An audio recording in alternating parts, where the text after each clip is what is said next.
up until several years ago, they thought the giant squid out of Japan, off the coast of Japan, was, giant squid was a cryptid. It was mythological.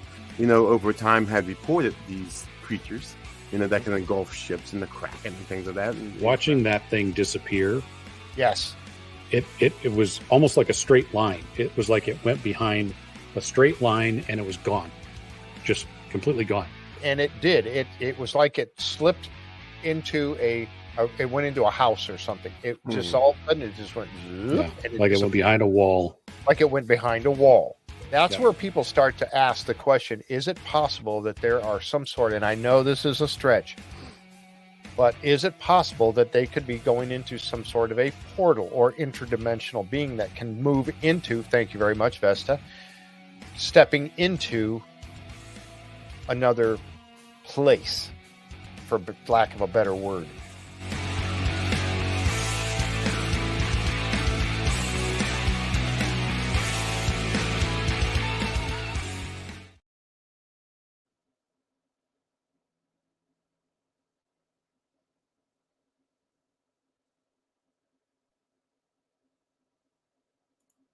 Hey everyone, welcome to JFree906 podcast. I'm your host, Jeff Freeman, and over here we have Mike Owen. Mike, how you doing? Excellent.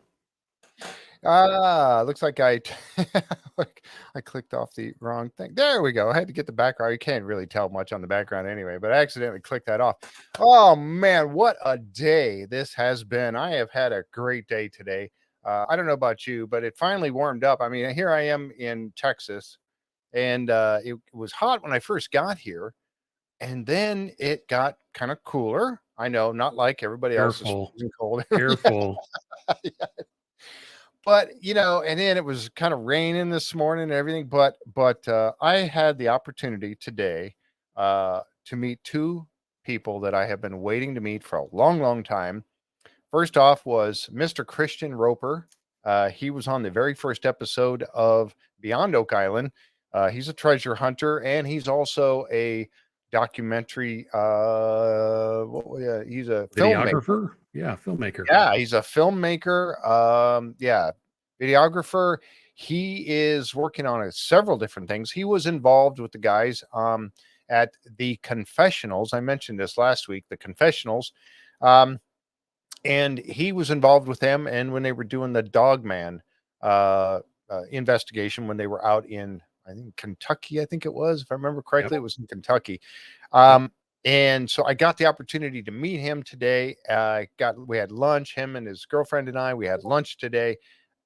What a interesting guy he is, truly. And so we're going to see more of him. And he actually, well, I won't go into that.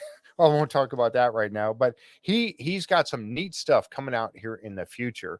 He was out at Skinwalker Ranch. Not on the ranch. He was on the ranch like next to Skinwalker Ranch in the basin there in the Uintah Basin. And he did they did a documentary for that's coming out here really soon. That's going to be great. I can't wait to see. Oh, let me get that banner off of there. Oh my gosh, I got that still running. Oops. All right, there we go. But yeah, he's got some interesting things coming up. He's had some UFO pictures that he's done over the course, some Bigfoot experiences.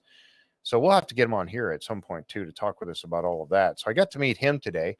And then I got to also meet Gypsy Jules, who is having the metal detecting event this weekend that I'm going to. Got to meet her today too. So it's been, what a banner day it was today. Really awesome. You had a busy day. I did. Yeah, a good day. Really good day. And then coming back here and hustling to get everything ready for tonight's episode. We're going to be talking tonight about Expedition Bigfoot episodes number 5, 6, and 7. Now, I don't think that we have heard anything. I haven't anyway about the season starting. Have you heard any? Nope, I haven't seen anything yet. And I'm sure they would be yelling it from the mountaintops if it was out yet. So not yet. Yep, not waiting yet. Patiently. So, yeah. And I did also, Russell said that he would, when we had Russell on, he did say that when it is announced, he will let us know if we don't see it already. But as soon as he finds out, he'll let us know so we can let everybody know when it's going to start. I hope it's going to be soon. Really looking forward to this season. This season 3, I thought was fantastic. Yeah. Some of the things that they found. One other point I'd like to bring up is that last night I released a video that I made for the Mid Florida Bigfoot Research Group. That is Marie Dumont and her team, Mike and Chris and Ruby, I think is the name of the other lady. She couldn't make it with us, but we did and I think I talked about this a little bit earlier, but we did they took me out to one of their research areas in mid Florida. We went out last Saturday, and I interviewed those folks, and I put it all together into a little video with a little bit of some of the field work that we did. I've got a lot more of that video coming, but I wanted to get out the interview part of it anyway, get that out. So I put that out. I released it last night, so it's out on YouTube channel JFree906. And it is that one. If you guys haven't checked that out, please do check that out and let me know what you think. Give some comments on that one as well. It was very interesting. And I know I sent a clip to you of some of the audio. Yeah. And I had to have you analyze it. I was not aware of a barred owl and the sounds that it makes. We stepped into an area, and it was like we opened the door and walked outside, and all of a sudden the birds were just going nuts in this one area. I mean, quite a few crows, Yep. some sort of bird of prey that was flying around and squawking. There was barred owls going off. It was a cacophony of birds just not happy with us being in where we were. And what did you make out of that audio clip that I sent you? Yeah. It was odd to have that many different birds. I mean, normally you get one alert bird, or tattletale, and Russ even had that at one point in one of the episodes where he's like, wait a minute, there's a bird off in the distance and it's squawking, and it's doing that because there's something there it doesn't like, and so he went off after it. But to hear that cacophony of multiple types of birds, and you said that was middle of the day. Yeah. It that was is a about little noon. odd for an owl to be That's what I thought too. to be doing that call in the middle of the day. So yeah, what I kind of looked through on that was I got a sample barred owl call. That's the "Who Cooks for You" sound that it makes, so that I could see what that looks like in spectrogram, and use that as my basis to look at. There were at least two sounds that were owls or sounded like owls, and there was the one owl that was a very strong, very consistent with the sample that I had and matched very well. The other one wasn't so good. It was a little lower in pitch, and the pattern wasn't quite right. And so the primary one, I would say that was probably in fact an owl. But both of them were kind of a little bit further away. I don't know how close you were to them.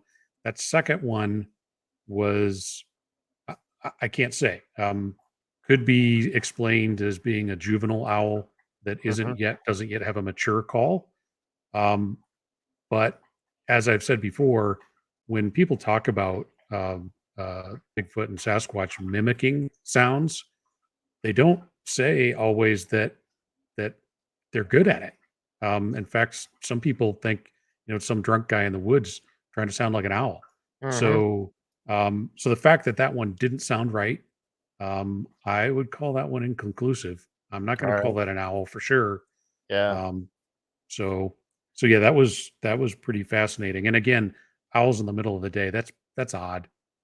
That's odd. And why you stirred up so many? Boy. I don't know. They were mad.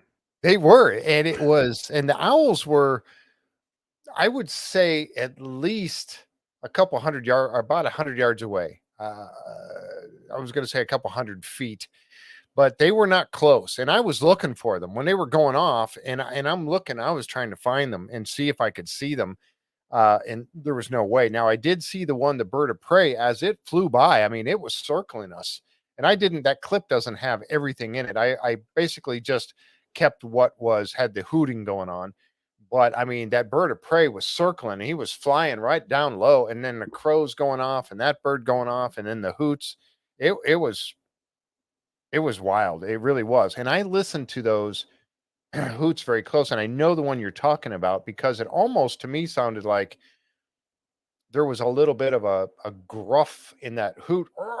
He was trying to, but it was like a little bit like, to me, I kind of envisioned either somebody was mimicking or it was an old owl that didn't quite have his, his vocal capacity anymore or something, because it just lived a didn't rough sound. life.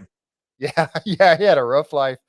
But anyway, so it was about noon in the daytime. So I don't know, but it was definitely interesting. So if you haven't checked that out, folks, let me know what you think of that.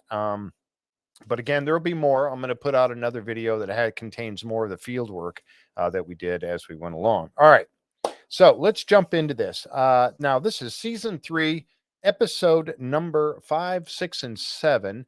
And we're going to mesh these all together a little bit as we go along. The guys, as you know, the team is back out as they were at the beginning of this season in the Olympic Peninsula of Washington State. And they started off on the episode with Mireya and Ronny. They had put trail cams up in the trees. They got this idea that maybe, with, the idea that, if there is Bigfoot, are they getting up in the trees up higher? And they thought, well, let's go and put some up high. So they went up in the trees. They put some trail cams up. And then they went back to check them later. And there was nothing. They got zip out of it. Yep. Absolutely nothing. So that was a little bit of a drawback for me. I was really hoping that they would come up with something, but they didn't. Now, if you remember, on the end of episode number 4, that's when we talked to our friend Pete Kelsey. And Pete Kelsey had taken the LiDAR and he picked up that image of something passing in front of him as his LiDAR. He took it off the drone. He got it all set up. He found a spot in the woods that looked like there was some sort of possibly a human or man-made structure of some sort. He wanted to go get a better look at it. So he took the LiDAR, put it on a handheld, was walking along, and he saw something.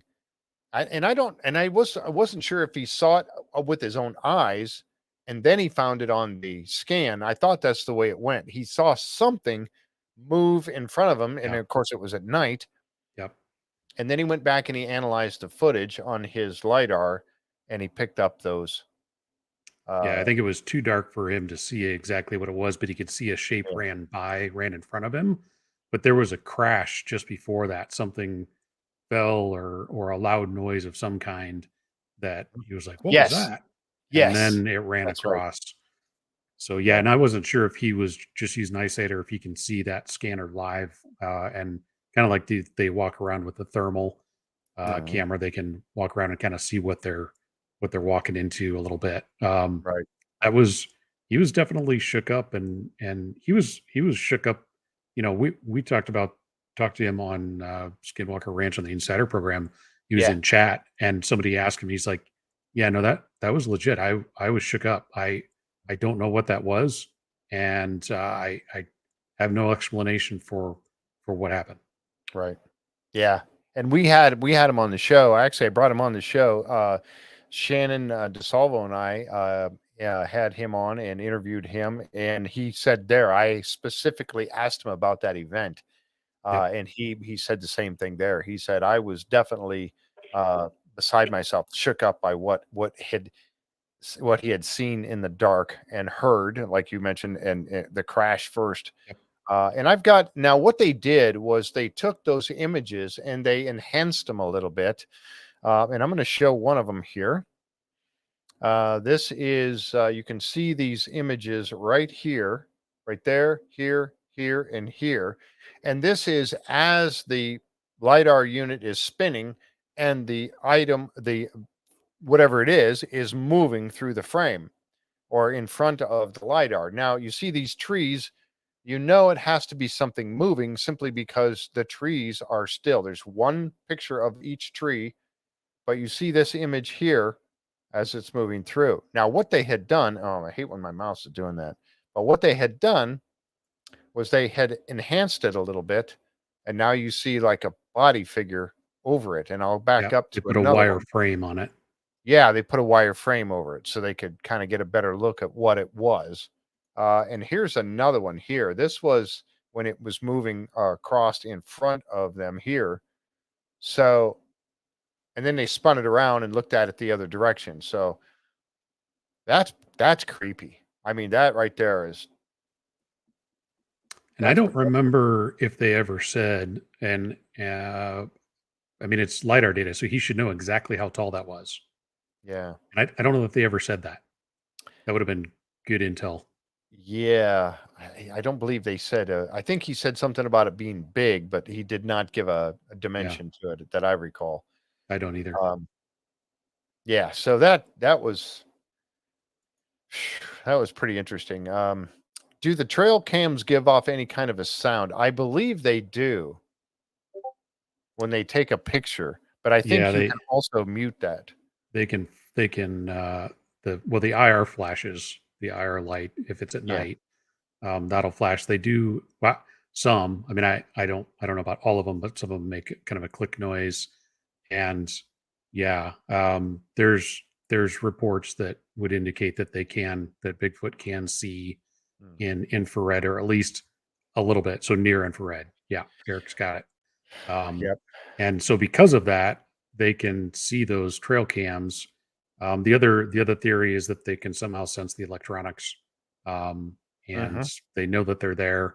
Trail cams, very rarely do they ever do capture anything, any kind of a clear picture, to the extent that they're often recommended as a deterrent, Yep. and put them around habituation sites, somebody's house.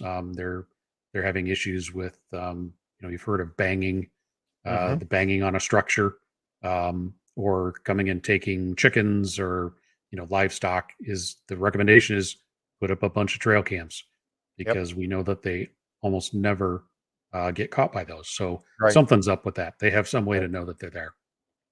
Yeah, exactly. And that's something that even Russell talked about that, Yep. that there's a possibility.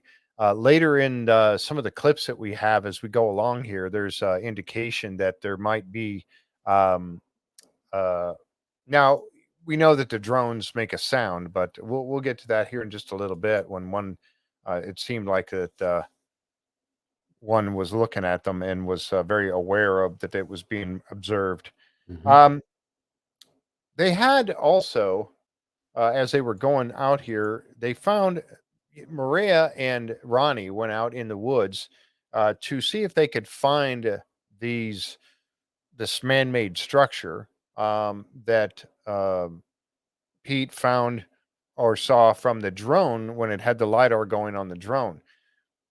So they went back out in the woods to see if they could find any kind of a structure, and by the time they got there, it was dark again. It always seems to be dark when they're when they start off in the day, but before you know it, it's dark out that quick, because they probably sleep a lot during the day because they're up so late at night, I would imagine. So they sleep part of Yeah. the day away. Um,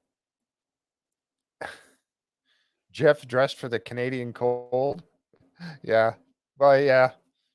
Yeah, it's really cold in here right now. I turned the air conditioner off because it's so loud. Here's a picture of this cover plate that they found. Um, and it looked like something had been sealed off, and at least that's what they were saying. Oh, it looks like a seal on something. Okay. And then there was this where they find a pipe sticking up out of the ground. Um, and my thinking right there is, I mean, I was a little. Again, you don't know exactly what all took place because we were not there, and we know that we see little bits and pieces of the film when there's Yep. hours and hours and hours of film taken. But when I watched this and they went, oh yeah, here's looks like sealed entrance here or something. Oh, here's a pipe sticking out of the ground for ventilation or for water or something, and they found some other pipes laying on the ground. Yeah, that's what I said, Craig. Someone's bunker. Now, there was a person that told them there was a guy that Bryce had talked to, and I have some notes on that here somewhere. Bryce had talked to a guy who told them, Denny was his name. Yeah. Had a friend, Yep. an uncle. Let's see, government. He was talking about how the government has been investigating Bigfoot. Tells have seen pictures of this, a male, female. And then he talked about underground bunkers where they were observing. They were going out in these bunkers and observing Bigfoot in the woods in this area in the Olympic Peninsula. So they go out there and they find this cover right here. And then they find this pipe sticking up out of the ground. And they go, oh, okay, yeah, we found something. And then they leave. Boom, done. Yep.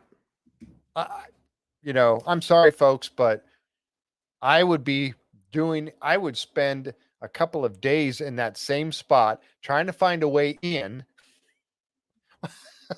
Yeah. I don't know. What do you think? I mean, would you give up that easily? They probably didn't give up that well, easily. right. And that's the way that's what we hear a lot is that no, we did, and it just never made it onto the show. So I don't know. I don't know what to make of that. And I mean, ultimately, if it was, are you gonna? What was the end goal in investigating that part?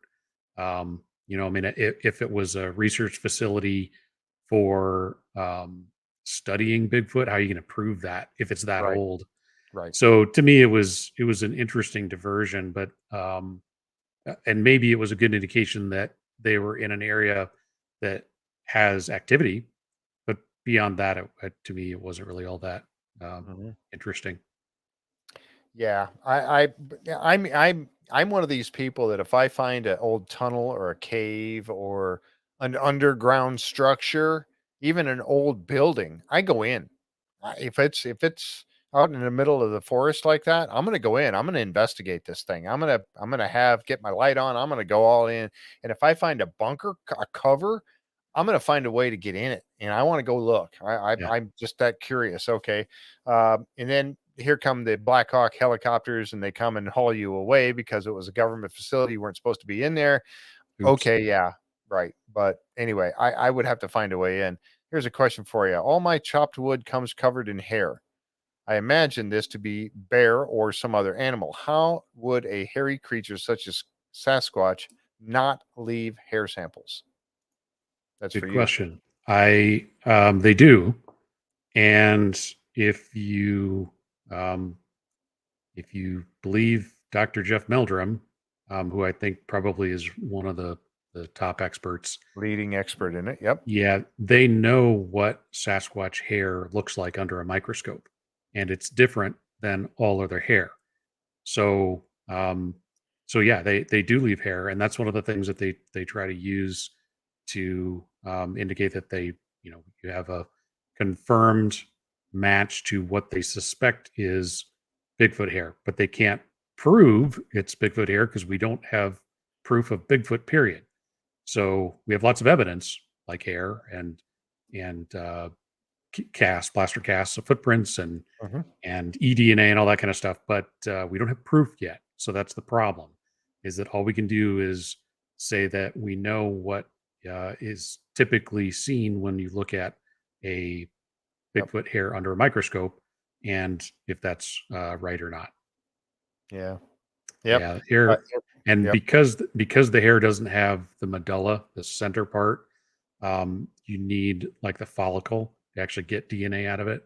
So Eric's right; they don't typically get very good results from DNA samples of that. I think they tend to get much better information from that eDNA, the environmental DNA, which looks for any DNA at all of any kind and gives you a good wide view of everything that's been in the area, including possibly, something like in one of the episodes, it ended up being a chimpanzee in Kentucky. That doesn't make any sense. It doesn't make any sense. It does not make any sense. A chimpanzee would be in Kentucky. Yeah, and Gail's correct. That's the medulla, the black line down the center of the hair under a microscope is not there on a Bigfoot. Yeah, Christy, that's right. There are some people who have been former government or whatever that have said that the government does know about Bigfoot. Will they ever release all that information? Doubtful. Same thing, like we got the report that was released that June 2021, June 2021, where they were talking about the UFOs coming out and said yes, we know they're there, they are real, but we don't know what they are. Good assumption that they do have much more information that they are Yeah. just not going to tell us, and that's fine. They need to keep some secrets.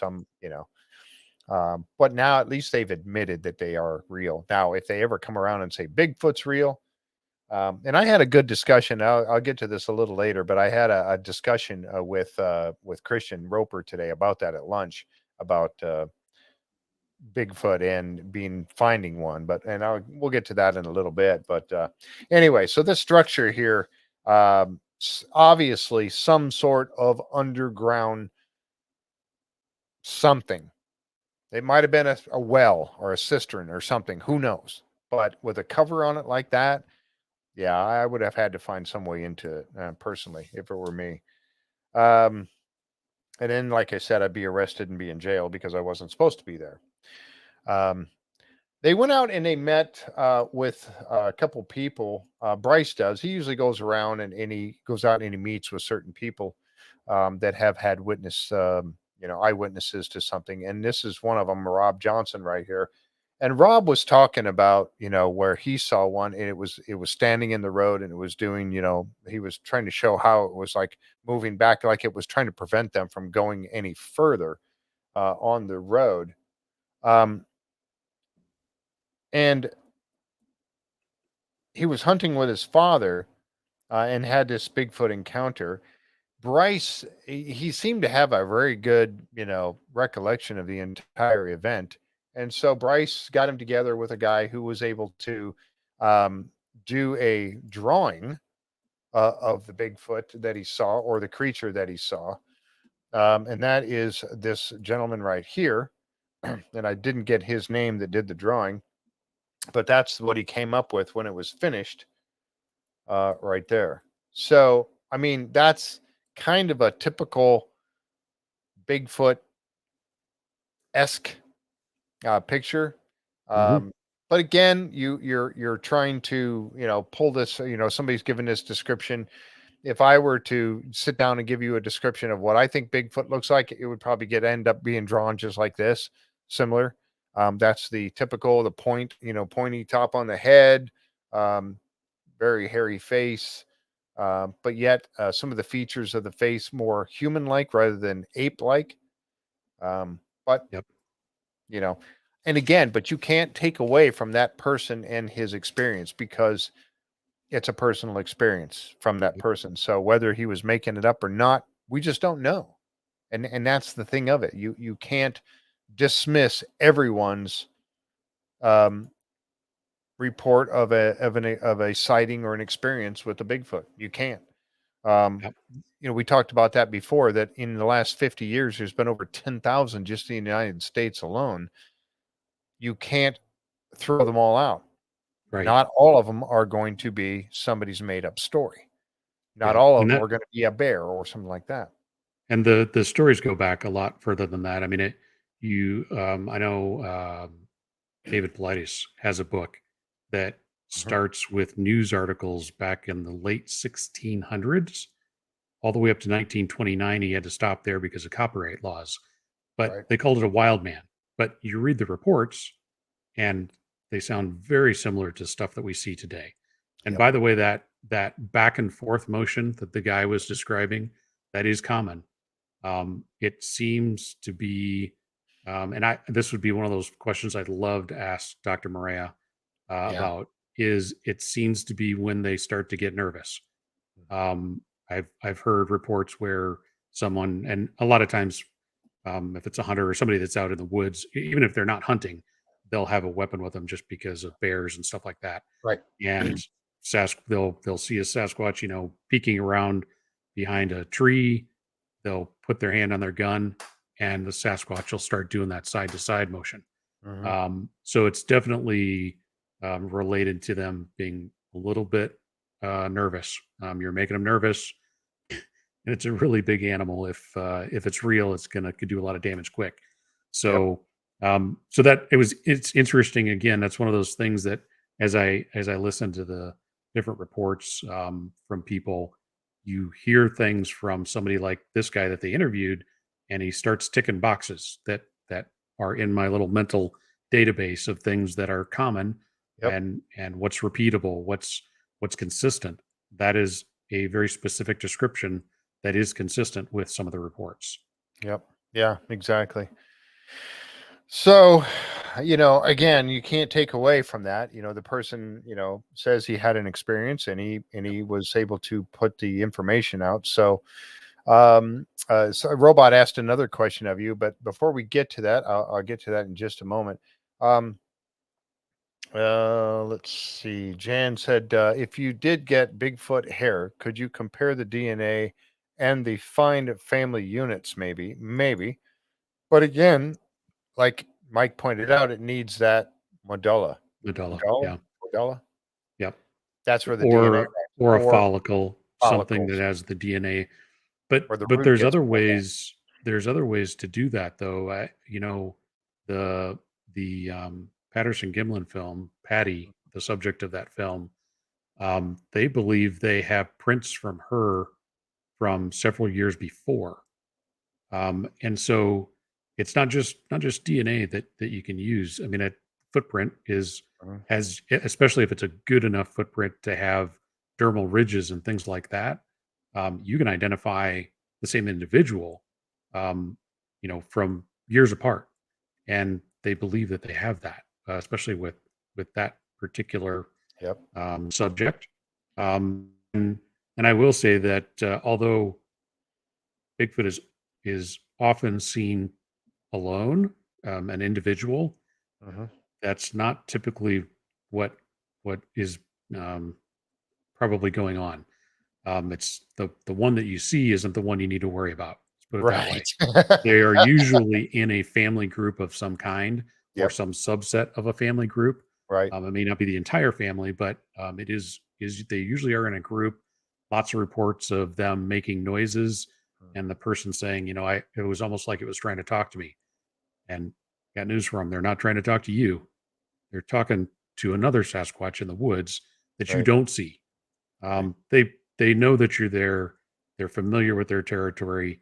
Yep. There's just no way that they don't know that you're coming, and they don't make sure that you get out of their territory, as quick as possible. Well, it's like Russell said, you're familiar with your house. You know your house. You know the Sounds, yep. sounds that your house make when it cools, when it heats, when the furnace kicks on, when things happen in the house, when the refrigerator kicks on. You know those sounds. You know your way around. Even in the dark, you might stub your toe because somebody moved the ottoman on in the, but And so when they're in the woods, when we humans are in the woods, now we're in their living room and they know the way around and they know when there's a sound being made that's not typical sound. So, and again, I go back if they exist. Right. Yep. I'll still add that. Yep. Robot had this question here. Are there different report hair colors? Absolutely. Yeah. I've heard black, red. I mean, it's kind of similar to a bear. There's different shades to the hair, all the way to white. And I'm not talking like Yeti type, but that there's descriptions of what you would probably consider to be an older Sasquatch Gray hair. and a Yeah. little gray and salt and pepper. Although my kids say it's mostly salt, Dad. I'm like, no, there's pepper in there. But yeah, no, there's a variety, and they're not all the same make and build. The people often report that what they saw did not look like Patty in the Patterson Gimlin film.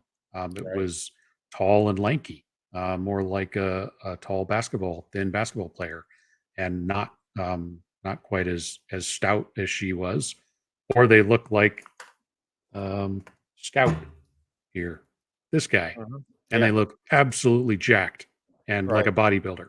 So Right. there's all kinds of different kinds, and that's the same. That's true for hair as well. Yeah.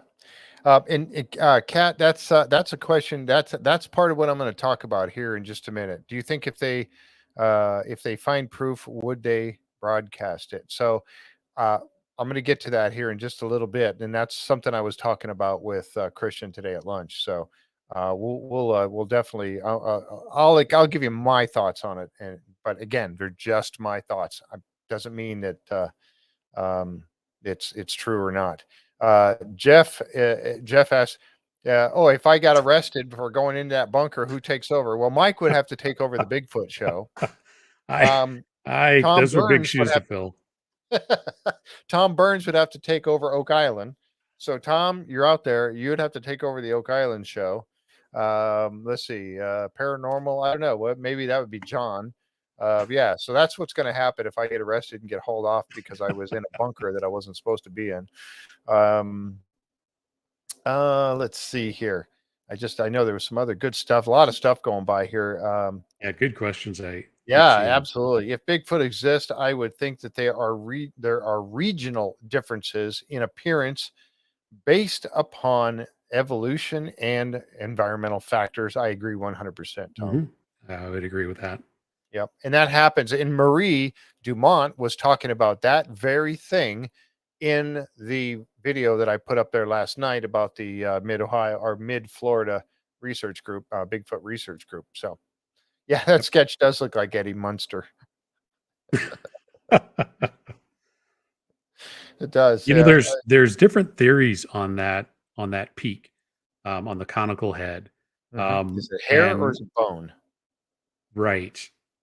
And there are those that think that that it's more so hair, and you know, again, as I listen, I collect these consistencies, and not that there's very many, but the females like Patty, I know in particular David Politis thinks that that top part of her head, she almost has like a hair tie, and that the dark part just down the back of the neck and between the shoulders, a lot of people say, well, she probably had her hackles raised, you know, because she was scared. These guys surprised her. She didn't realize they were there. But I've also heard a report that a female Sasquatch had sort of a loose kind of braid from the hair that was on the top going down the back. They said it was similar to what they've seen kind of done on horse tails. It wasn't anything fancy, but it did look like it was kind of woven together. So, and you know, Dr. Mireya pointed out that sagittal crest, the big crest that the big lowland gorillas or silverbacks have, that's to help attach chewing muscles to the jaw to be able to eat all of the vegetation. Those are really strong jaw muscles. And we know that the reports are Sasquatch does eat meat. Absolutely. They eat other things too. So they wouldn't necessarily need that in the skull structure. So, and we see that later in the show. Yep. Another question for you. Yeah, Robots Oscar. Well, he knows that you're the expert on this stuff. I'm still researching. I'm learning. So that's why I went out with those guys, and that's why I got Mike here, because he's the expert on all of this. What's the largest one reported? He's heard of 18 feet tall. Yeah, I think that's probably about the top end. And you know, you got to take into consideration eyewitnesses and how accurate are they? What else was around to measure by? I think I know my Dr. Milgram's book is a little bit too far away to grab, but I'm pretty sure there's a chart in there where they charted known reports of heights, and males are, you know, probably around 8 feet, and females are 6 to 7. Just kind of depends. So, but I've heard them as big as that. You know, it's again, it'd have to be a very specific case to look at and see how accurately they were able to measure that. Yeah. Did they have anything to go by, or was it just kind of it's about 18 feet? You know, right? That seems extremely large. Well, it does, and would then not wanna meet that one. we're going to get to a spot here in just a few minutes. We're going to be looking at some other evidence that was found. Um, there was one point in the show where Bryce had gotten some information that said that there may be, if you guys are familiar with EMF, electromagnetic fields. If you go around, you take an EMF meter and you go around your house, you're going to find you get near your breaker box, you're going to have higher EMF readings run at breaker box than you do in the rest of the house. It's emitting an electromagnetic field because of the electricity that's flowing through that breaker box. Now, if your wires are insulated well, your outlets and everything else, you're going to have a low EMF in your house. He got the word that there might be something to that in the field, so they sent out EMF detector with Ronny and Mireya. And this is a picture of one, even though this is not the one they had. This is a K2. I've seen these and used these many times in paranormal investigations because they say when a ghost appears, it's using EMF to appear or something or make some sort of a sound or whatever. So here's a picture of Ronny going out and using one in the field. And there is a just a look at what he was. He did pick up some EMF out in the woods. Now, that is a place where supposedly, due to science, you will not pick up. You're going to pick it up near electricity or structures or something man-made is going to create this. And why would he pick it up out in the middle of the woods? Well, my thinking on that is there's also EMF in the around the planet creates EMF fields. I think personally. We know that there is electromagnetic fields around the Earth that help keep us safe from the solar flares. Is that EMF fields? Is that some sort of a protection that we have? So, yeah. So I don't know, but he did pick up some. You see, the meter says 3460 right there. Whatever he got, but again, it wasn't. It was inconclusive. Nothing happened at that point. So, Right. You got to just kind of slough it off and continue on. But you got to try different types of things. Really? Is that true? That I did not know. Oh, that's the magnetic shield. Yes, Kat. Thank you very much. EMF may rise up through the pyramids. Yeah, there's been talk of that I've heard. Dreadlocks. You guys are great. I love you guys. All right. So as they go along, and the next day, Russell is out and he comes across what he calls someone's dinner table. And he's pretty blown away by this. And I'm going to show a few pictures of this real quick. And some of these are kind of gory, but I mean, you got all these bones piled up, right? And several different skulls. There's one there. There's piles of rib bones and all kinds of different things there. There's some more rib bones, leg bones. There was actually a couple of leg bones that still had hair and a hoof on it, which meant it was relatively fresh kill. There's Mireya looking at a pile of them there. She's getting some evidence. Okay. Again, you go back to an animal. What animal that is going to eat meat, and there are many of them, but how many of these do you know of that would take them all back to one area time after time after time and eat them all in one area and leave the bones behind in that spot? Like, right. That's the kitchen. They're eating in that kitchen and leaving all the bones there. What do you know? Does anybody, even in the chat, I'll put this up to Mike, but does any other animal we know of do something like that? No. Russell said he'd never seen anything like it, and he's been, in the woods 40, 45 years or so. Mireya said the same thing. And, my immediate thought goes to poachers. Was it poachers? But they looked through those bones and they looked for typical, cut marks from knives and things cutting up the meat and things like that. They saw none of that. Right. So this was definitely done by an animal, and two people who have spent a long time outdoors have never seen anything like it. Yep. I mean, to pull them all back, and it's not just like I said, it's not just one. They found several skulls, several rib cages, several backbones. This wasn't just one kill; it was multiple kills and different animals. Right. There was Over deer. time too. There were older ones and newer ones. Yes. So So it's been yeah, over a long period of time. very odd. I mean, even if it was poachers and you had that, but you had that long period of time, is a poacher going to drag them all back to the same area? I guess it's possible, but I just don't buy it. And there's no Yeah. evidence that there was any, like Mike just said, there was no evidence of cut marks from a knife or scraping or anything like that. Yeah, and I think one of the skulls they held up, Crushed. it had been crushed. Yeah, Yeah. Right. and that's typical of the reports of Bigfoot hunting deer, and they do hunt. Yep. Yeah, that's the one.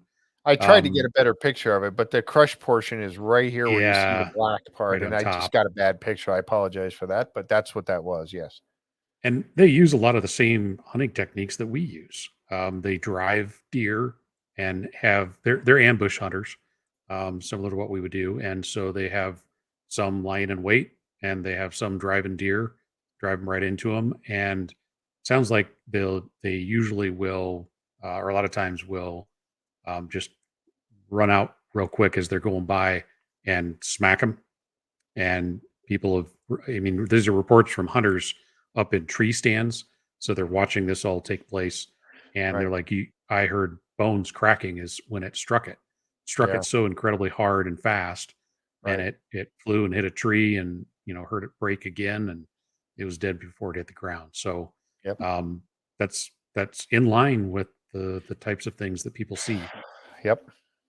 Yeah. We see here, Mireya, she's taken a sample, soil DNA. sample for DNA. Yeah.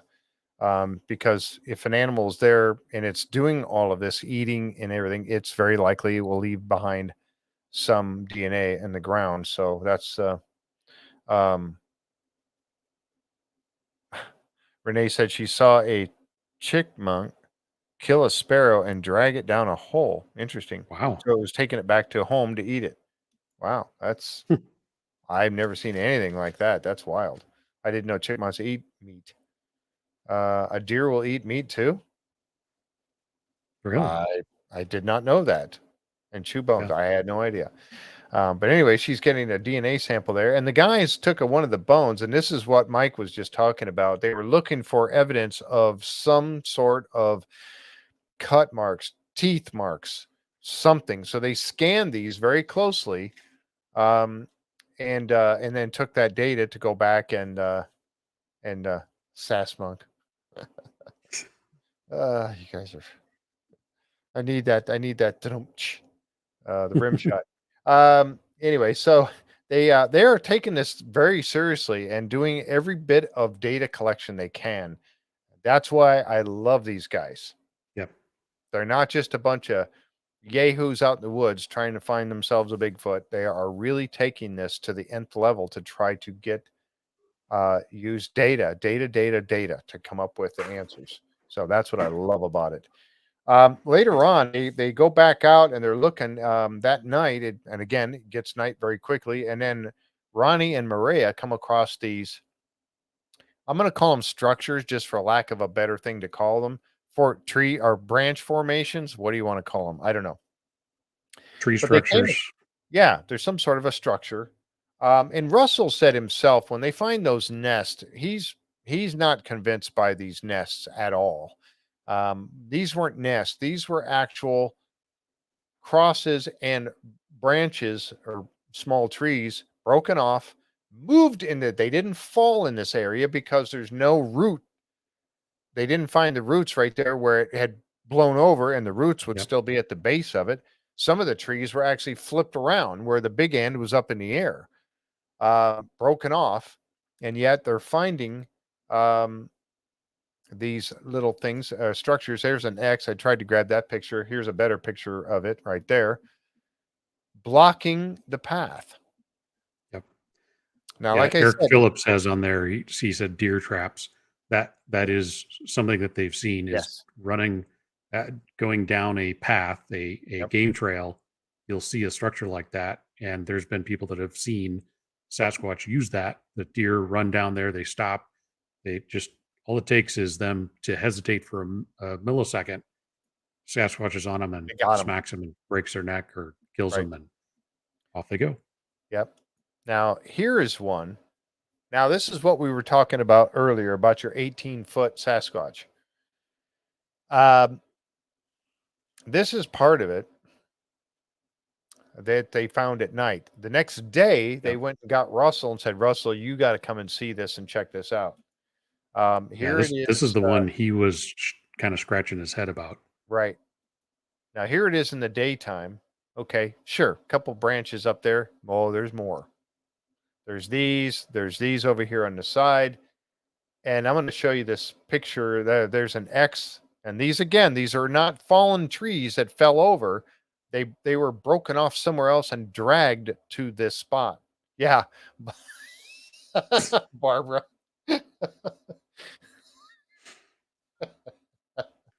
Got him wound up tonight, Jeff. Oh, you guys are on fire tonight. Oh my gosh. This is the picture I wanted you to see right here. There's Russell. Russell and I are about the same height, right about 6 foot. I think he's just a little bit taller than me. And I'm 6 foot, and Russell's about 6'1". Okay, how high above Russell's head are those branches going across up there? You see the big X right here. You see the ones that are down here that Mireya is looking at. There's Ronnie standing over here. Look how high those are in the air. Yeah. That top That's one's at 20 least feet. over 2 times. Yeah. Easily over 2 times. Now, And what did it Russell wasn't say about it? yeah, it wasn't just the fact that it was that high, because he's like, people are smart, they can figure out ways to do that. He said the part that made him scratch his head was that there were, small features on the trees, little twigs coming out, moss, things like that. None of that was disturbed. Right, It didn't look like anything had shimmied up that tree to put that there. right. And yet you could tell it wasn't. I mean, they've been pretty good about interrogating stuff like this and making sure it's not just normal deadfall, windfall, Yep. that type of stuff. Right. And this was legit odd, and he was scratching his head a little bit about this. Yeah. Russell is a survivalist. He knows what to look for with this stuff. And he was, like you just said, Mike, he was scratching his head trying to figure out how in the heck did these get up there that high in the air? And again, that's not part of a deer trap that high. Could have happened naturally. It could have jammed, or fallen naturally. But the problem was they were doing their best in the daylight to look up in the trees above to see if there was anything broken off, branches broken off that had allowed it to fall and catch just like that. Is it possible? I guess you would have to say that it is, but they did their very best to rule all of that out in this particular spot. Yeah. And in some cases, it physically could not have fallen that way. In some cases, there's the trees are bent and have to be bent prior to something being placed there to get it to stay in the position that it's in. So it had to have been manipulated somehow by something. Right. And it could not physically have been possible for it to fall that way. Right. That was something that Mike Aguilar had shown me when I was out with them last Saturday. There was one branch. There was many that were in places that they couldn't have been fallen. They could not have fallen where they were because there was a canopy about 10 feet above a tree that was about 10 feet above this.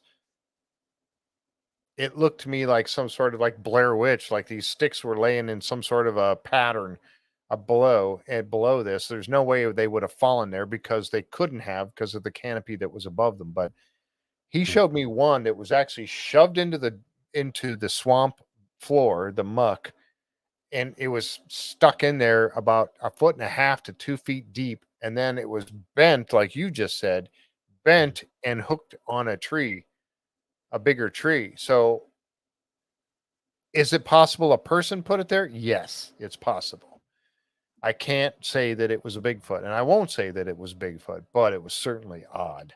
And it's not going to fall that way, not shoved in the ground and then bent and hooked under another branch on the tree that it's leaning up against. Just not going to happen Yeah. on its own. No way. So, Well, and they're out in the middle of nowhere. right. I mean, it's not like somebody did this on a, That's a game trail. on a public area that they know people are going to go by and see it. That'd be Right. different. This is the Yeah. middle of nowhere. Yeah. They just Exactly. by sheer chance walked up on it. So, Yep. just odd. Very odd. Very odd. All right. Now we get to another portion of this where the guys have decided that they're going to take the next step in modern technology. And they bring out these guys, and I did not grab their name of who they are or the team that they're with, but they go out and they grab all these different drones. Now these are top-notch drones. These are very sophisticated drones, military grade. They are tethered to keep them powered up, but they can release the tether, and then they last about 45 minutes without the tether, and then they have to return to base. So here's a picture of one of them. The guy's getting it set up there, taking it out of the case, and they've got about 8 of them. I think they deployed like 6 of them in this area. Yep. Here's a picture of one flying. You can see it right there. I don't see the tether, but anyway, so all of them are initially tethered at the beginning so they can stay up for a long period of time. There's a close look at one of them right there. There's one there again, flying. And this is the way they're going to deploy them around this lake. This is Lake Fear. Is that what they were calling this? Lake Fear? Yep. Okay. I don't know how many would be lost in the trees over time. Yeah, probably a few. Could have, yeah. Tom was talking about all the sticks up there. Could have used extension poles like tree trimmers use. Yeah, that's true. It's true. And again, you can't say that it was Bigfoot. Just can't. I'm not even convinced Bigfoot exists yet. But so anyway, just very, very odd. Yeah, it looks like it used to be a volcano. You're right, it does kind of. But this is the artist picture here. So this is the deployment of them, and Mireya is going to be over here, Russell's over here, and the team is up here, and they're going to deploy these around the lake. And they've got ground sensors. I think that was those red Right. squares were ground sensors set to 300 pounds. Yes, So- thank you. I had forgotten about that. Yes. Yeah, these red squares were where they put these ground sensors in that are going to pick up something, but they talked about that. It needed to be something very significant shaking the ground. So if Russell was to walk by one, it would not set it off. It had to be something really big. And Russell, I forget what he said he weighs, but well over 200 pounds. So yeah. Maybe with that huge backpack on him, maybe with that 90-pound backpack. That Marie, by the way, the one that took me out last week, she was at Phenomenon. She's the one that had that on and walked around the entire convention center with that thing on. And she weighs about 90 pounds. She's very impressive. She's very impressive. Yes, very impressive. Okay, so that's the deployment, and the red blocks are the sensors. And they did get a ground sensor. While they're in position, Mireya started hearing. Well, first she said, "Did something just get thrown at us?" Because it sounded like something came through the trees and landed near her and the camera person. The camera, I say person, I don't know if it's a woman or a man. And so she was working her thermal. At all this time she's out there, she's getting absolutely nothing. She hears that, then it happens again. Then she hears a noise, and she starts to move towards the sound of the noise with the thermal and her flashlight, and she catches this right here. And she said, it's up in a tree. It's up high. It's not on ground level. Yep. And where she's at, she would know that it's up in a tree and not up on the side of a hill. but she said it's definitely not on ground level. And she radios that information back to the rest of the team that it looks to her like it's up in a tree. So she's starting to look up in the trees with the flashlight and working her way towards it. She's trying to get to it. And as she's doing that, she sees it again. She sees it again. Then she goes a little bit further and she looks back up and it's gone. Yep. Now, if that is some sort of, even if it's a person that had climbed up in a tree, are they going to be able to get down that fast and then disappear completely from the thermal imaging? And the drone came over while she was doing that, and it saw nothing. Yeah. So, yeah, the drone didn't see anything at that point. Right, at that point. Yep. At that point. Now, this is a picture that I wanted to talk about earlier. This is one of the drone shots, and I do have a little video I'm going to show you here in just a minute. This is one of the drone shots, and it's hard to tell from this, and I did not get this in the video, but they were watching this spot, and this tree right here was just like this tree right next to it. You see how it is up here.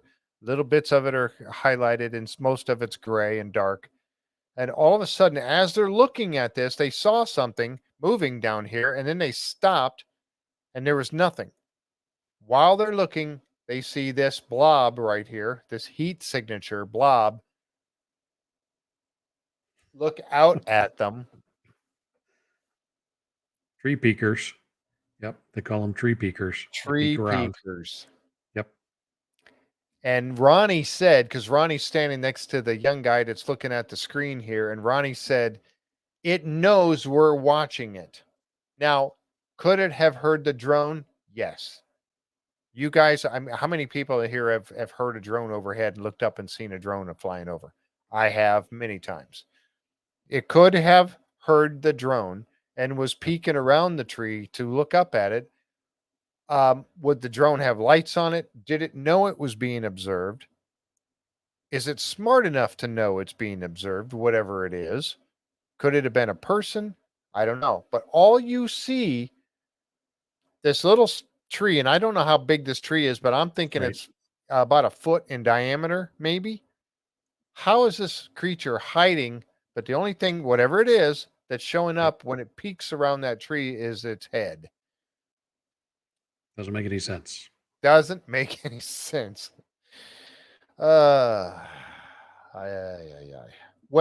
and there is another question from Robot. If Bigfoot can detect the minute sound of camcorder cameras, would they not sound of these drones send Bigfoot? Yeah, footing it to Canada. Yes. Canada. Yeah, but there's different theories on that. I mean, a lot of times when people have sightings, they're out camping and they're not out Bigfoot hunting. They're just out camping, right? Tent camping and doing whatever they normally do. And you've seen them talk about this. In fact, they set up that decoy camp specifically because of that. Yep. So if you just go about doing your normal thing and pretend like you're not paying attention, you may get one that is interested or curious as to what's going on and comes to check things out.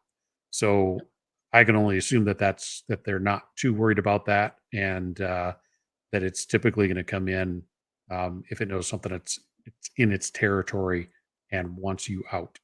Yeah. But I'm sure they know it's there. Yep. I agree. Because they're going to hear it. And we go back to that whole thing about their habitat.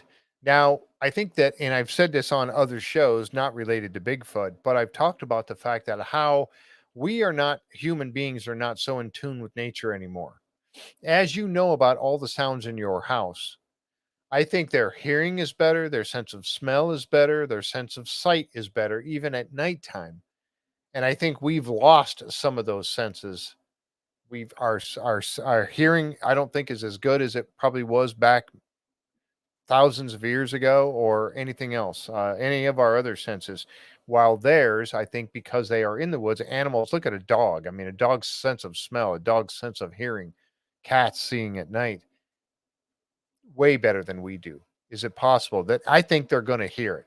I think, like Mike said earlier, if you're in the woods and there's Bigfoot around, or even a bear or anything else, they're going to know you're there. I don't Yep. think there's a whole lot of hiding from them. No. Unless you go and sit down in an area where they are not and you are quiet and then they come into the area, you might have a little bit of time before they hear you breathing or whatever, rustling around, moving just slightly. There, I think you got that very acute senses. Yes. B. Morris said, very acute senses. Yep. All right. Now I have a little bit of a video I'm going to show. And again, I'm allowed to do this if I keep it short, so I have to be very careful how I display this. Let me do this first so I can get this, because it's going to start playing as soon as I get this up. Now, this is first we're going to look at Mireya, looking at that heat signature that she saw that she said was up in a tree. That's what we're going to see first here. If I can get it to go. There we go. And then she saw multiples. First, it was just this one. And then multiples come up next. All right, now I got to stop that for a second. So you saw the heat signature in the tree that she was observing. Now you're going to see what looks like multiples right there. You see them right over there, and then this one. So again, as she went further, she saw multiple heat signatures, but she went further and then they were gone. How did it get down out of the tree so fast? How did it mask its heat signature? Now, here's the one that really gets me. And I'll show this one to you guys real quick. Hold on one second. I'm going to switch this back so I can keep this under 9 seconds. All right, now here's the one that I want to show you guys. Check this out. This is another drone that they picked up after she had lost her heat signature. She's still looking for it. Then they moved the two drones into position to try to one over by Russell, because Russell was hearing tree knocks and stuff going on. Mireya was hearing all kinds of, there was tons of activity happening all over the place for both Russell and Mireya. And then they detached 2 of the 6, put one over by Mireya, and it started running low on battery. It had to go back to base. They detached another one, sent it over there to her, and one over by Russell. And then we got this. Now watch this figure walking in the woods. Now I'm going to slow-mo. Here's a slow-mo of it right here. Look at that arm swing and how big that arm is.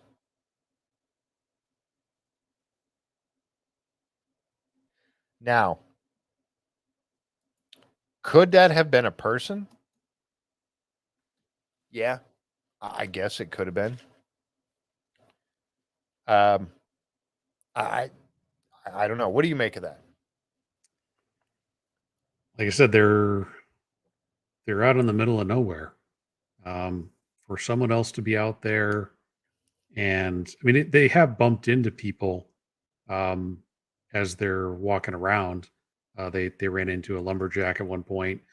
If somebody's out there, especially, would they be out there in the dark, running around, trying to find Without a who these flashlight? people were? Right. They're always talking about how they almost need safety glasses to try and get through, not get their eyes poked out. So who else would be out there? It just seems very odd that it would be anybody else out there. Right. Exactly. I agree. Now, this person, and Russell said this because I brought up the whole thing about the flashlights. I don't have any problem, and I completely agree, for safety's sake, when you're walking through the woods at night, you better daggone have your flashlight on so you can see those sticks that might poke your eye out. But when you're sitting still, that's where I have the problem, that every time they hear a crack, they got their flashlight going up over there. You just told them, well, they probably know you're there anyway, but you just told them where you are. Yeah.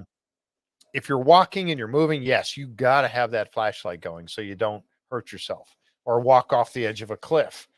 That almost happened to Russell. Right. This person is walking almost running, in my opinion, through the woods on a trail. It looks like there's some sort of a trail there, but that person, if it's a person, does not have a flashlight. They would have seen the flashlight. there would have been some indication of the flashlight. Okay, does he have night vision goggles on?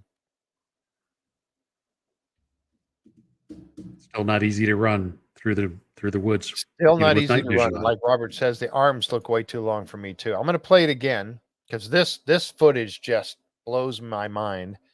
I'll play it for you again. I think I got it queued up to the right spot. The first one is normal speed, and then the second, here's normal speed. Look how quickly that, now this is slowed down. That was quick. Look at that arm length.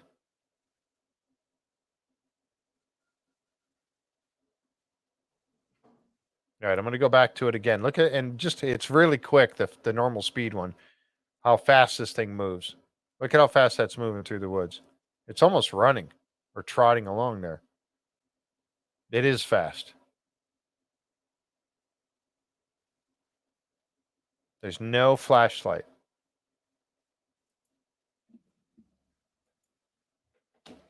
I don't know.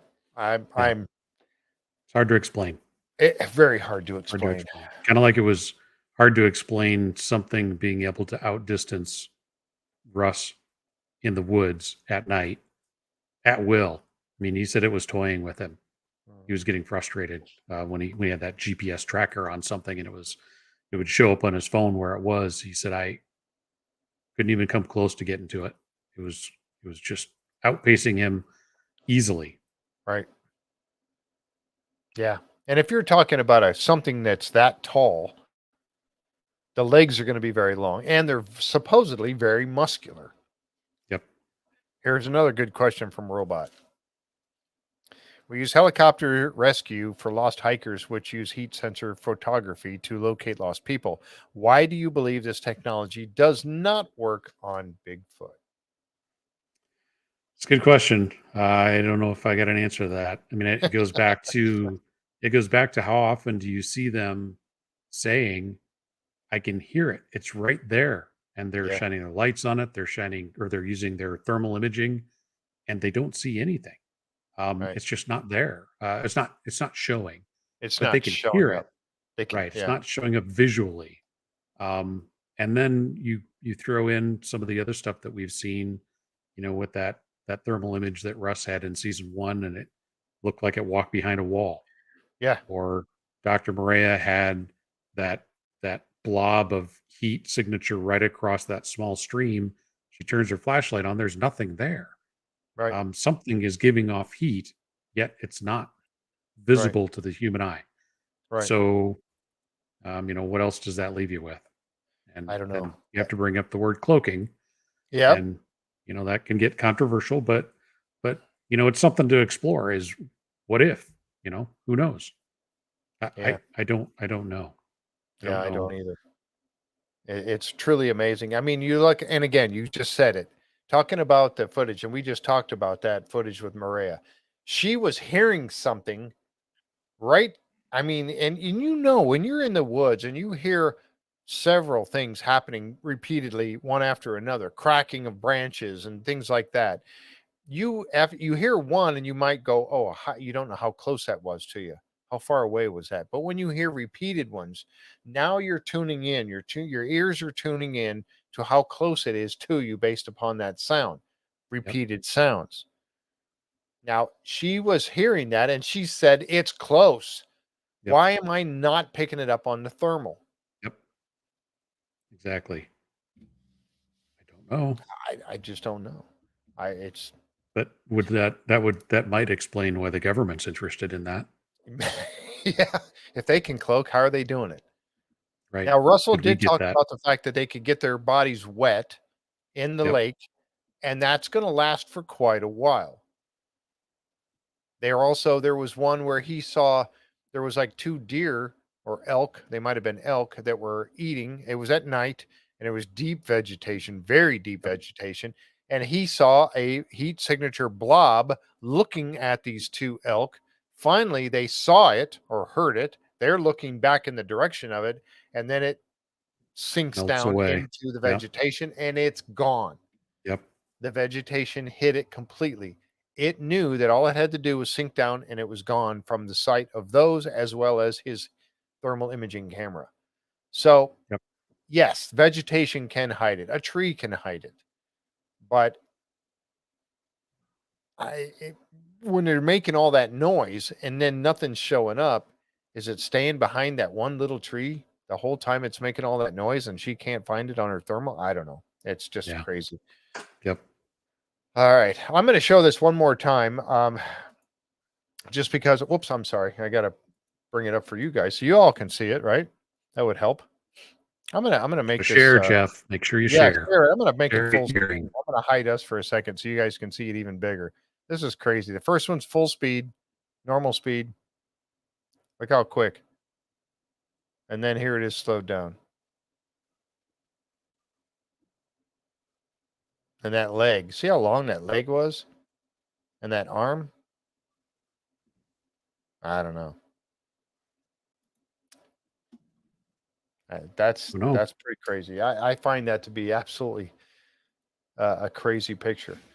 So they had all this activity that night. After this portion here, it stopped. There was no more activity, no more sound, no more cracking of the branches. Everything was gone. No more thermal hits, nothing. They packed up. They went back the next morning. Then for the next couple of days, they continued looking. There was nothing. So after all of this, having all of this technology, 6 drones flying in the air around the lake, all the stuff, and they know they're there. So these animals know that there's people in the area. For the next 3 or 4 days, there's nothing, no sighting, no sounds, nothing, day or night. So it comes time to move, and they decided to move. Go ahead with that if you want. Mike, if you want to take over with that a little bit and talk about that. Where did they head to? They went to... So they went to Northern California, and that is kind of the Mecca. Northern California, Northwest California is where the Patterson-Gimlin film came from, Bluff Creek. And so that region is known to be a pretty famous hotspot. And so they figured that if they were ever going to have a chance of seeing one, that's where they would head to next. Right. Yep. Yeah, I thought it was kind of cool that there was some a lot of logging took place in this area years and years ago. Yep. And there's a lot of they found they go out there, and they're basically in the rest of episode number 7, which is where we're ending for tonight. They find they found that building that was up on struts. Yep. Very high up in the air. I mean, it was like 12 feet high. The bottom of it was like 12 feet off the ground. What that was all about, I have no idea, but I would have been climbing up, getting in it, and they didn't. Again, there's one of those things where Jeff's trespassing because I'm climbing up into somewhere, and there could have been some, there could have been Bigfoot in there. They never even went in and looked, for crying out loud. You got to go look, right? Yep. And Russell came across a trestle that went across the area. And he went out on it, and he was investigating, looking around there, and they were getting their camp and everything set up. So when we begin with episode number 8, we're going to dig in deep into what is happening in California. It seemed as though the Olympic Peninsula, at least the area that they were looking in, after all of that activity, all the drones, all the people, things going on, they left the area, and there was simply no activity for 3 days straight. So they decided to pack up and move, and they went to California, which I think was the right thing to do. And they all agreed with it as well. The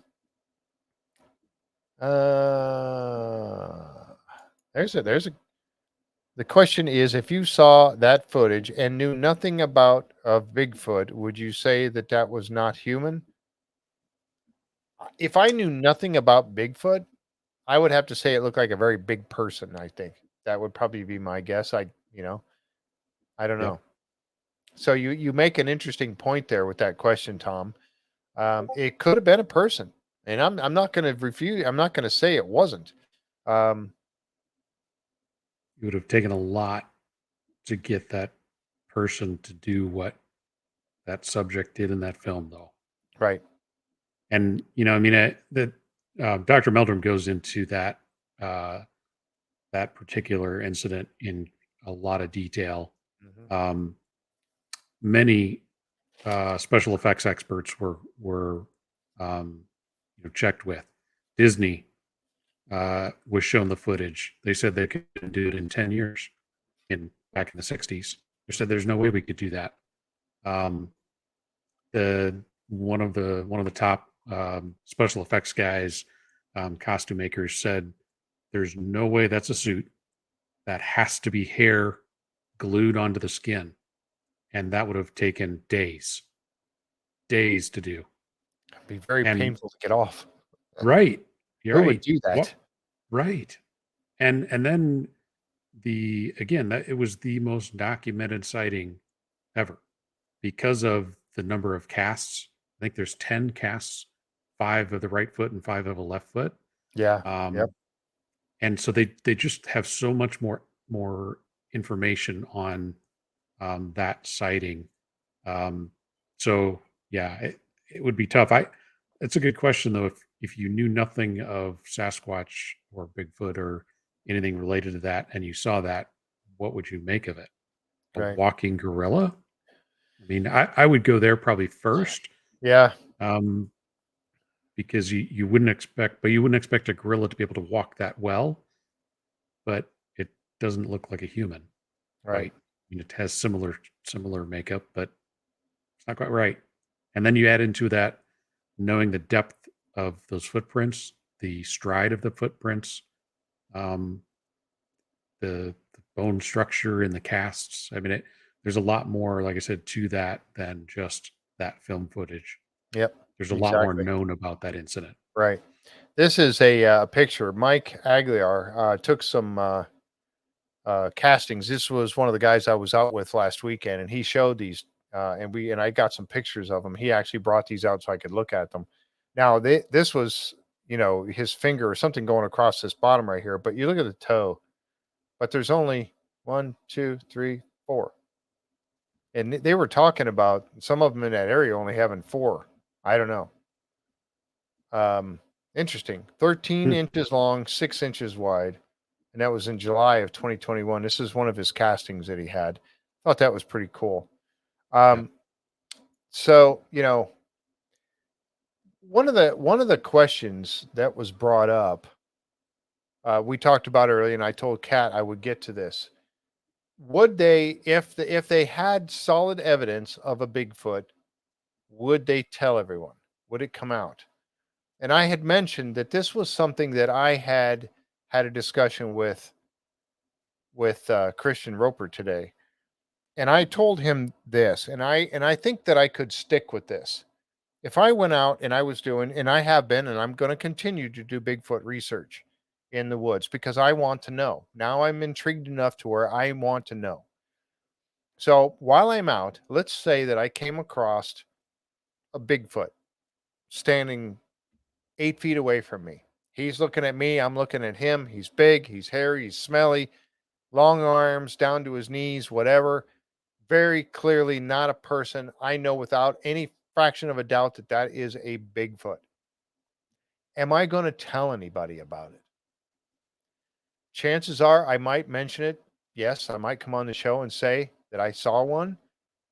Will I show pictures and all that and tell you where I found it? Probably not. And the reason that I say that is because let's say that they do find a body. Let's say that they find something that absolutely no doubt is proof of a Bigfoot. What's going to happen at that point to any other Bigfoots that may exist and may be out there?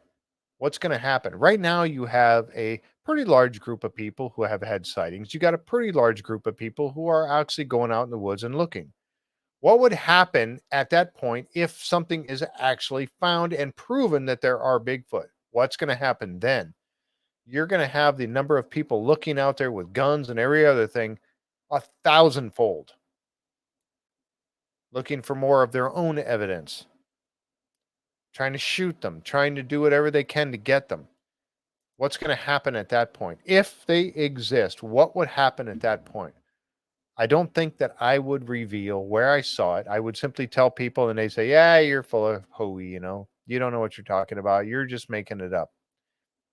I would just have to live with that. But the thing would be that I would know, and I don't care what people say. I would know, but I don't want them to be exploited to the point where, you know, I don't know. What do you think? That's my feeling on it, and I would not want that to happen. I have proven it to myself, and that's all I would need, I think. What do you Yeah. think about that? Yeah, you got to ask the question, what good comes from it? Right. If you see one and you know for sure that it is, I mean, aside from letting others know that it's okay, that you've had this experience, you know they're real. If they've had an experience and they're struggling with what they saw and being able to accept that themselves, that it's okay.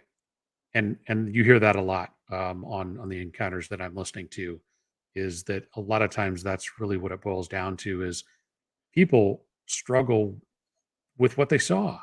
They know that it's not supposed to be real. They know it's not supposed to exist, yet they know what they saw. Just like Dr. Mireya, when she saw that shadow, she's like, I know what I saw, and I know it sounds crazy, but I know what I saw. Yep. So so yeah, other than making sure others know that it's okay, it is out there. And that's kind of what I hear from others too, is it would be nice to know that if there is really something out there, that people are at least made aware of it, so that they're not traumatized when they do run into it. They at least have no different than, you know, if you go into Yellowstone, you have to kind of know what the drill is with bears and have bear spray and how far to stay away from the elk, and that type of stuff, But how do you do that without, like you said, sending every Tom and Dick and Harry with a bunch of automatic weapons out into the woods? So many people are going to get killed. They're going Yeah. to shoot at anything and everything that's going around. Not the Yeah. normal hunters, because normal hunters are very conscientious about that type of stuff. It's going to Responsible, be right? right. They're very responsible about that, and it'll be the people that want quick fame, want to make a quick buck, and are going to say, "Oh well, so they say it's real, so I'll go out and get me one, and that'll be my retirement." So Exactly. I Yeah. yeah, I struggle with that. What good comes from it? I don't Yeah, know. exactly. A lot of people agree with us on that too. And I think I would just have to keep it somewhat secret. I mean, I would tell people I saw when I proved it to myself, and I'm done. I'm in, for me, it's over. Um, I found it and all that. And I would try to maybe communicate with it or something, unless it was trying to hurt me. Then I'd be Yeah. like, okay, you're much faster, you're much bigger. If you want to break me in half like a toothpick, I guess I'm done. Yep. But at least I saw one, and I can, die Yep. knowing that there was one, that Bigfoot exists. I don't know. That's crazy. But and one last thing I wanted to show. This was one of the castings also that Mike Mike had taken. This one was upside down. You flip it over, and it's got a half of a print, and you see these lines in it. And he said that these lines were not there when he left the casting. When he left, it was still wet. He had to wait and come back later. And when he came back later, there is like lines through it, like something had gone down there and pulled its fingers across. Saw this wet or white stuff down there, Mhm. put its Yeah. hand in it, dragged it across, and probably went, "What the heck is that?" And then left. And it had these like finger grooves across it. I Yep. thought that was pretty cool. I wanted to show you That is that as well. interesting. Yeah, like it, because that's the top side of it when it was laying there, and it looked like something had dragged its fingers across of it die happy. Yeah. So there you go. I don't know. Any other points you want to make for episodes 5, 6, and 7? Right at the tail end of 7, they did hear something. That's right. They Maria heard some kind of an animal call. And animal could be, who knows if Sasquatch or not, but it repeated. Ronnie had a harder time hearing it than she Yes, he did. did. And then they said, well, hey, why don't we go ahead and set up the loudspeakers and you play the Ohio Howl? and we'll see if we get a response. And they Yep. do. And they do. And we have that. Now, explain, set this up for everybody, because I'm going to play it here in a moment. I'll play it a couple of times, but set up what we're about to hear. Yeah. So the first thing you hear is just a quick, I captured a quick version of that animal howl or scream, or I mean, it almost sounds like a territorial type call because it kept doing it over and over and over and over. And so that's what caused Mireya to say, I keep hearing an animal in the distance. So I just did one of those, and then it'll switch to Ronnie starting to play the Ohio howl, and then on the loudspeakers, right off from the loudspeakers. And the Ohio howl it's the one that sounds like an air raid siren. It's very long and drawn out. And about 2/3 of the way through that call, the scene switches from Ronnie with the speakers, so the sound is very loud, to Mireya, who's much further away. And so you'll hear that sound drop off, but you kind of still hear the Ohio howl in the distance. And then she shushes the camera guys or who's with her, and you hear a response. And then you hear it actually again a second time. And it's not like anything else that they've heard. It is hair raising when you hear the actual what Mireya was hearing. So I'm going to play this, and we'll play it a couple times, but hopefully everybody can hear this. So that was the first one. This is the speaker. This is the Ohio howl. Now they're with Mireya. Shh. Stop for a sec.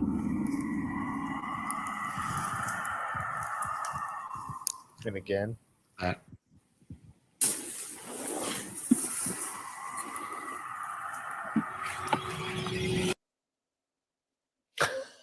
And that's where she looks at the camera and she says, he didn't play it again. That second sound wasn't him. Right. And they're a little bit freaked out by that. Yeah. And that's one of those sounds that you often hear people try and describe. It sounds like it's kind of like has almost a whistle to it, but it's like a woman shrieking, screaming like she's being murdered. That's the description. I've heard that description many times. It's interesting. That's the first time I've ever actually heard something that sounds similar to that type of a description. And yeah, you can tell it freaks her out pretty good. Yeah. So I'll play it again. And again, it's the Ohio howl that's there. And then you've got the recording, and you can hear the recording. You can hear it. It's very distinctive. It's the loud thing. Yeah. And then it switches to what Mireya was hearing Ronnie playing that in the distance. And then she's like, shh.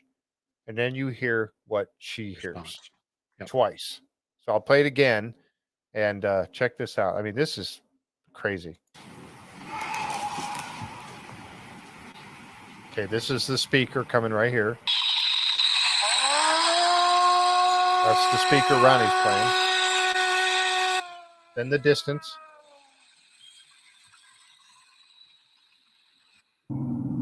Shh. Stop for a sec.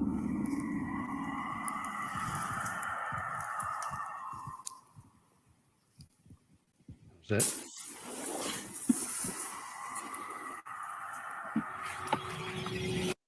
Wow. That's crazy. And you know, it's very breathy. Yes, it is. There's some animals that make pretty crazy, nasty sounds like that too. Mountain lions, bobcats. Bobcats sound horrific. Some of the owls, screech owls. I mean, there's some pretty scary stuff. That was really, really long though. And again, this is where analyzing that sound in spectrogram, you can see that it's not the same. Even if it sounds a little bit similar, in spectrogram, you can tell right away that is definitely not the same thing. So again, it's who knows. That would that would freak me out if I was out there. If I heard that in the woods, and again, you know, Is there any proof that that's Bigfoot? No, absolutely No. not. Nope. Right. Is it a very odd, very long, drawn out sound that raises the hair on my neck? Yes. Yeah. Uh, And again, you got to take into account, just like with Russ, when we were talking to him, and I asked him about the cackle sound he heard mhm. that he called sounded like a hyena. Keep in mind, he's been in the woods for 40 years. He knows what a coyote sounds. He's Yep. heard every type of coyote sound that has ever been made, and he knows what bobcats sound like and what mountain lions. He knows all of those sounds in the woods, and he's saying, I have never heard anything like that in all my time in the woods. Maria's saying the same thing about this, is that Mhm. she's never heard anything at all like it. And she's been out there a lot too, maybe in some different environments. But Right. still, you've got two pretty good experts. I honestly don't know how much Ronnie has been out there. I assume quite a bit because he is actually a Bigfoot guy. Right. So if none of them know what that sound is, you know, who knows what it is? Right. Yeah, it does sound very breathy. Yeah, right there. Yeah, she agrees with you. The mountain lion, they sound like a woman being murdered. Yeah, it sounds horrible. Foxes do that. Yeah, Yeah, that's foxes can sound awful. yeah. Territorial call. That's almost what that first sound sounded like to me, was a territorial call of a fox. We have them around here. Mhm. Wow. So there you go. That was at the end of the episode, episode number 7. That was at the tail end there, what Mireya was hearing. So we're going to dig into it some more next Thursday. We're going to dive into this some more. We're going to talk about episodes 8, 9, and 10. We're making our way toward the end of it, and we're hoping we can get through them before um, before season 4 starts. We don't know. We don't have a date yet or anything like that, but we're hoping we can get through them. We should be able to because we haven't heard.